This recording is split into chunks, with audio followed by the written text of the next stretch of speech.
Welcome to Edu Learning Point. Edu Learning Point channel में सभी दोस्तों का मैं श्रवण कुमार हार्दिक स्वागत करता हूं। आइए दोस्तों, हम आपके लिए हरियाणा टेस्ट सीरीज लेकर आए हैं और हमारी जो टेस्ट सीरीज है वो करंट अफेयर्स के साथ साथ जर्नल क्वेश्चनों पर भी आधारित होती है जो बार बार पूछे जाते हैं। तो चलिए शुरू करते हैं।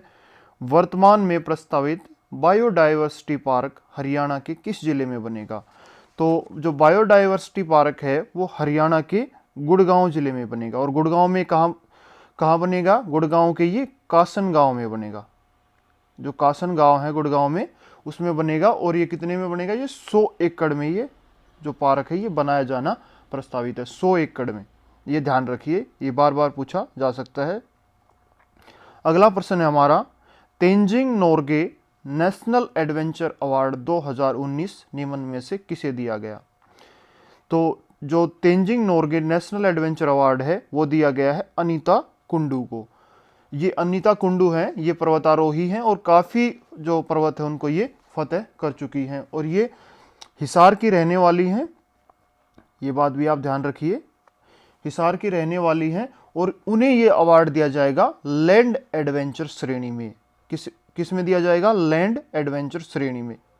तो चलिए नेक्स्ट क्वेश्चन है, हरियाणा लोक सेवा आयोग, जिसे HPSC भी कहा जाता है, हरियाणा पब्लिक सर्विस कमीशन के जो नए प्रमुख हैं, जो चेयरमैन है, वो कौन बने हैं? तो वो हैं आलोक वर्मा जी। और उनसे पहले अगर पूर्व के बारे में पूछा जाए, जो बाकी पूछा नहीं जाता है, तो वो थे रंजीत कुमार पंचनंदा।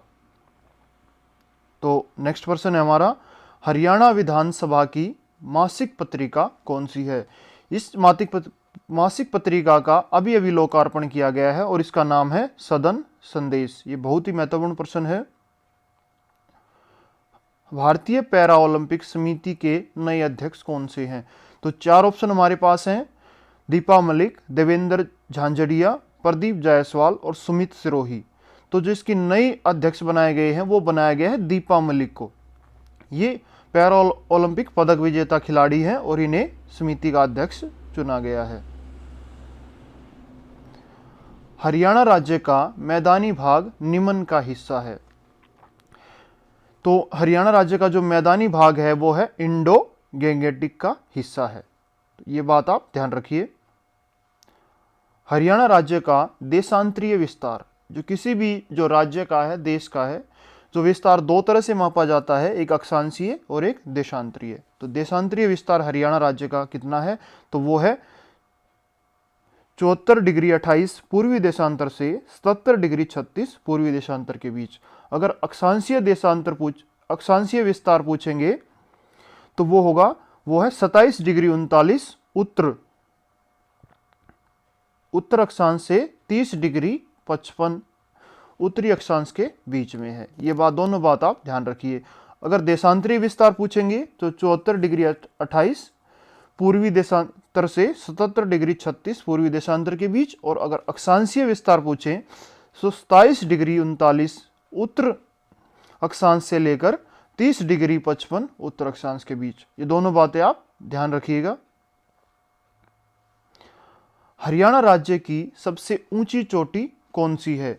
तो हरियाणा राज्य की जो सबसे ऊंची चोटी है वो है करो। ये शिवालिक पर्वत श्रृंखला का भाग है और इसकी जो ऊंचाई है वो है 1514 मीटर।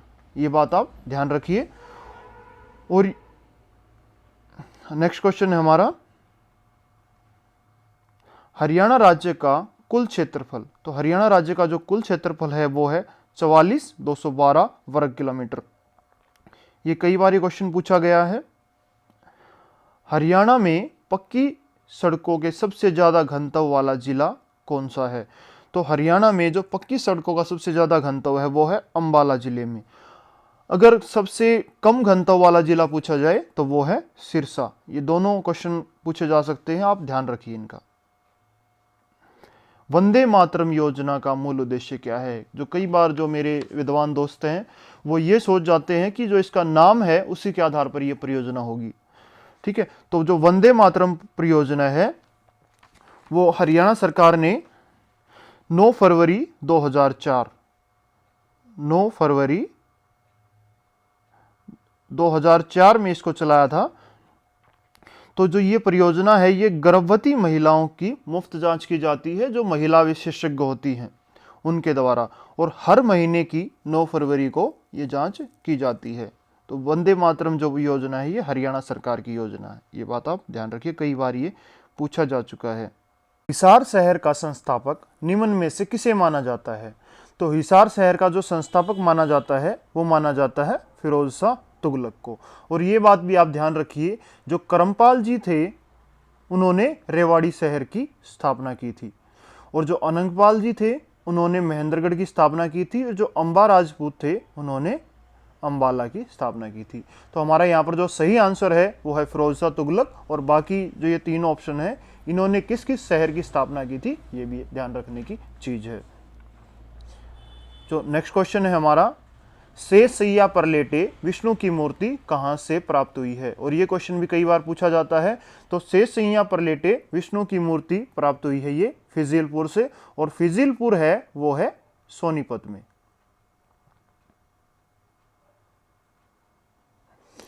सोनीपत में।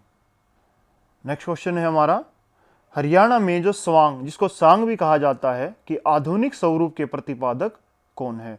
तो जो सांग के जो आधुनिक स्वरूप के जो प्रतिपादक हैं वो है पंडित दीपचंद जी। और जो स्वांग को शुरू करने का जो श्रेय दिया जाता है वो दिया जाता है किशन लाल भट्ट को। और तो हमारा यहाँ पर जो सही आंसर होगा वो होगा पंडित दीपचंद। और इनके कुछ जो महत्वपूर्ण जो सांग है, जो किस्से हैं जो बार बार सुने जाते हैं, उनमें है ज्ञानी चोर, राजा भोज और नल दमयंती। ये सभी चीजें आपको याद रखने की जरूरत है। सिंधारा प्रथा, ये प्रश्न कई बार जो टेट में भी पूछा जा चुका है। ये जो प्रथा जुड़ी हुई है ये कौन से त्योहार से संबंधित है? तो जो सिंधारा प्रथा है वो जुड़ी हुई है तीज के त्योहार से, ये बात आप ध्यान रखिए। खेड़ा नृत्य किस अवसर पर किया जाता है? जो खेड़ा नृत्य किया जाता है वो हरियाणा में जो किसी बुजुर्ग की मृत्यु पर जो नृत्य किया जाता है, जो खेड़ा नृत्य है। हरियाणा में किस नगर को बावड़ियों और तालाबों का नगर कहा जाता है? तो हरियाणा में जो बावड़ियों और तालाबों का नगर कहा जाता है वो कहा जाता है नारनौल को। तो सही ऑप्शन है हमारा ऑप्शन नंबर 2।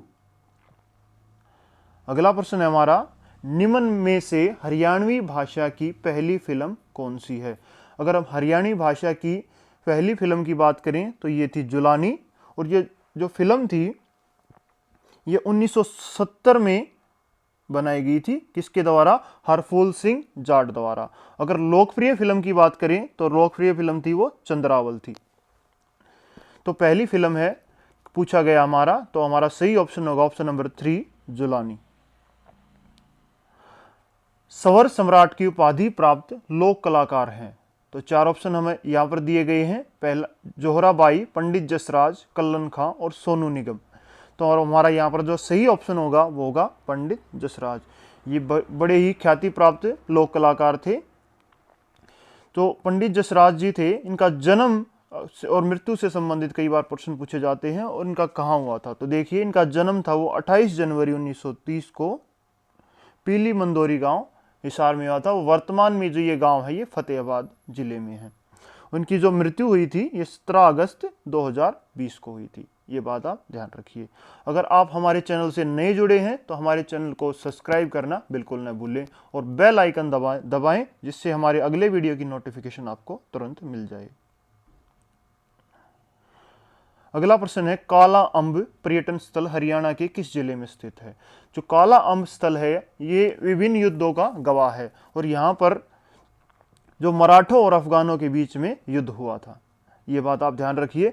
तो ये जो काला अम्ब है ये है पानीपत में, ठीक है। तो हमारा यहाँ पर ऑप्शन नंबर 2 यहाँ पर सही रहेगा। अगर आपको किसी भी क्वेश्चन में डाउट है तो आप हमें कमेंट बॉक्स में कमेंट कर सकते हैं और अपने बहुमूल्य कमेंट हमें कमेंट बॉक्स में करना बिल्कुल भी ना भूलें। तो चलिए, धन्यवाद।